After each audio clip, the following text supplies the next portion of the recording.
at home, you've got no equipment. Pushing's quite easy, ab stuff's quite easy to get done because you've got push-ups and crunches and plank and all this kind of stuff. But the thing, and legs are alright as well, because you can, what you lack in weight, you can make up for with speed. So you can do jump versions of stuff, jump squats, jump lunges. You can take away a leg, you can give leverage disadvantages, and for the most part you can train your legs quite effectively without any other equipment. But obviously if you're not doing like heavy squats, heavy deadlifts, your lower back isn't going to be getting worked as much, and even your like upper back and your pulling muscles like your biceps, because you've got nothing to pull against or to like pull up or lift, even or not even pull your own body weight, like if you've got a chin up or something. So you want something for that. So stuff like a bottle of water is quite good, especially for little things like external rotations. And then particularly if you want to grab like an old rucksack, I recommend putting like a towel in the bottom, just as kind of like protection for the stuff that you might drop inside it, and of your floor and so forth. Chuck a bunch of tins in, anything you can find that's like reasonably heavy for its size. Again, bottle with like cramps a bottle of water in. And by the time this is loaded up, this will weigh about 20 pounds in weight, which is, you know, it's probably enough for most people. And it's a rucksack, so it's got some handles and stuff to lift it with anyway. So that should work reasonably well. And again, the towel is quite useful, just in case, you know, it swings into you or it drops on the floor. I've got milk bottles, but they're full of water, so if they do split, things just get wet. Cool. So, you got this. Now, this is, first of all, it's a rucksack, so you can wear it as a rucksack. If you want to do your push-ups and so forth, that's going to add something to your push-ups and any of your like leg work stuff as well. It's very useful. If you're doing pushing things, another one that you're not really going to get just by doing push-ups is overhead work. You can do handstands or kind of like walk your feet up wall if you're even not very good at handstands or not kind of don't want to get footprints up your wall. Then this is quite a useful one for getting like overhead pressing work. So if you're wearing it like for leg stuff, like calf raises is really useful because they're very strong muscles. So even if you just go on a stair or something, get your foot stabilised, so you want to be able to come down and stretch your calf off, come up. And if you're wearing a rucksack, that's going to give you a little bit of weight, which will be useful. Obviously squats, you can do your jump squats with the rucksack on. Try and land like nice and soft and quiet. You can do your lunges, and again, if you're used to training with weights, obviously you're going to want to do things like jumping lunges, and if you just want to make it harder, jump higher. You've got side lunges. Side lunges are a really nice one because you can also do it with like a kick out to get a bit more explosiveness, and also you can be working these kind of lateral movement muscles as well. If you get in the back of your legs, so you can do stuff like one leg Romanian deadlift. If you're doing these, remember, keep your pelvis as stable as you can, keep your shoulders as stable as you can. So you won't be like tilting or twisting through the spine or leaning or anything. You've got lying on your back. You can then do stuff like glute bridges. So you tuck your abs in, brace through the abs, so your lower back's pushing before pushing up for a glute bridge.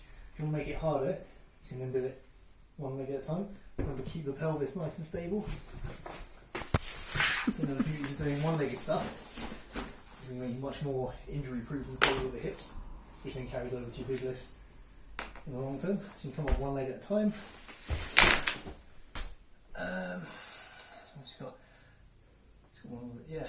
A nice one for this actually, break up the monotony of it, is you can go with hamstring walkouts.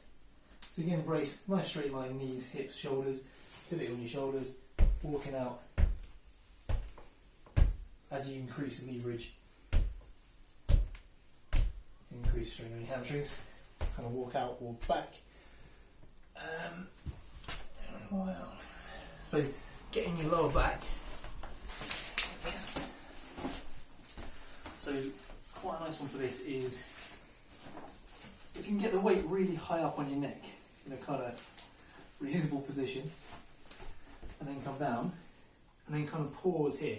So you're keeping straight through the back, and you're creating, like, you're getting the weight in a position where there's a lot of leverage, then working on the back. So you can then be coming up and do your good mornings. If you want to make them a little bit, again, you haven't got a huge amount of weight, so you can pause at the end, or you can maybe circle round. And nice and slow where you're at that bent over position. That's going to make it a little bit tougher. Right, so getting your upper back and your pulling muscles.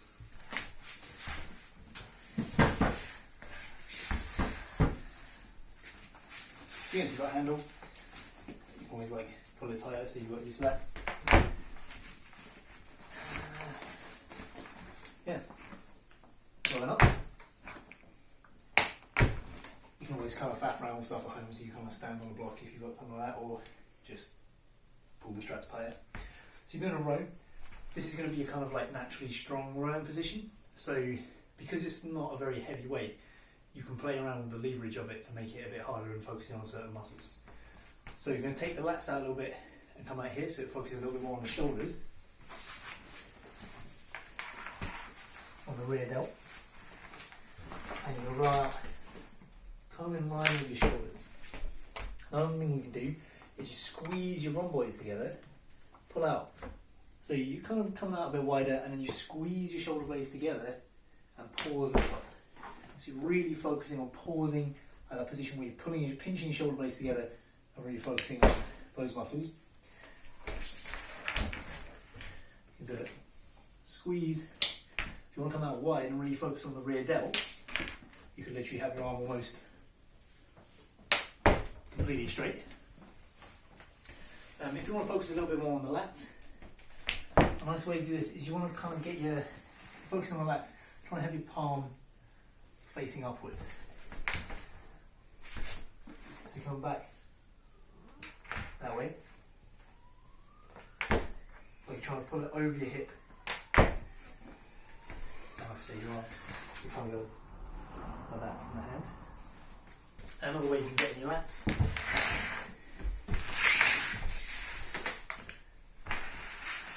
You do pullovers. I'm just come over like that.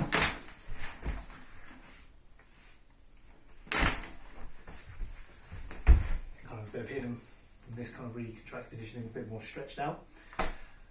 So, yeah. So once you start hitting your back from kind of a few more different angles, you probably also want to do your biceps. So quite nice, like a bonus. I'm going to give you some bonus bicep exercises. Obviously, you can do the curl.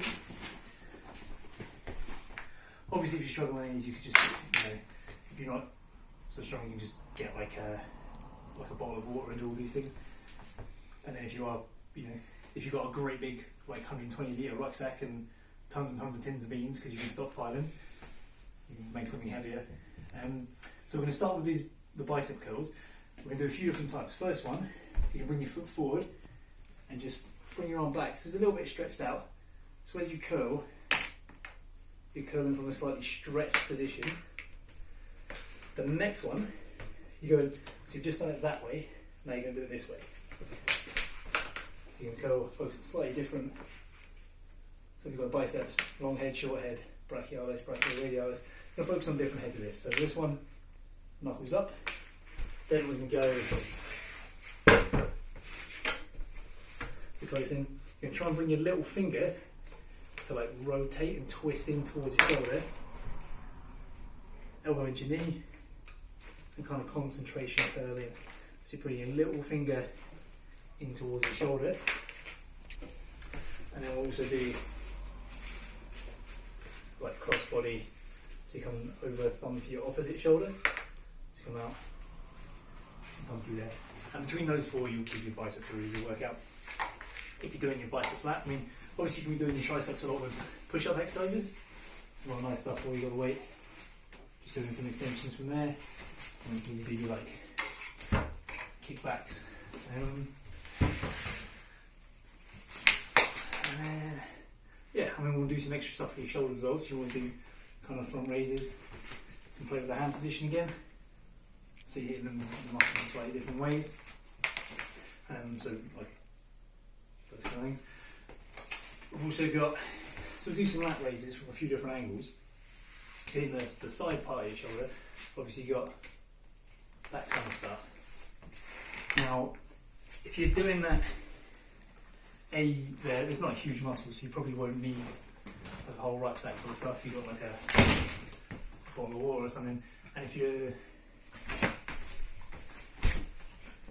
especially if you're doing high reps, it's quite nice. You can always do it from here. And if you're like here, there's no weight really going through. It's just going through the skeleton. There's not really any resistance there. Obviously, the resistance is about here, so you can always, if you need to make something harder, you can always like do your reps in a position where it's most difficult, and then not really come up to the top, or just maybe do one up halfway, one up halfway. Similar for this, so you get that angle as well. Obviously here, it's going to be more difficult here than it is here, and then when you go to standing, it's more difficult there than it is there. So between those three movements, you're hitting that muscle in a number of different ways.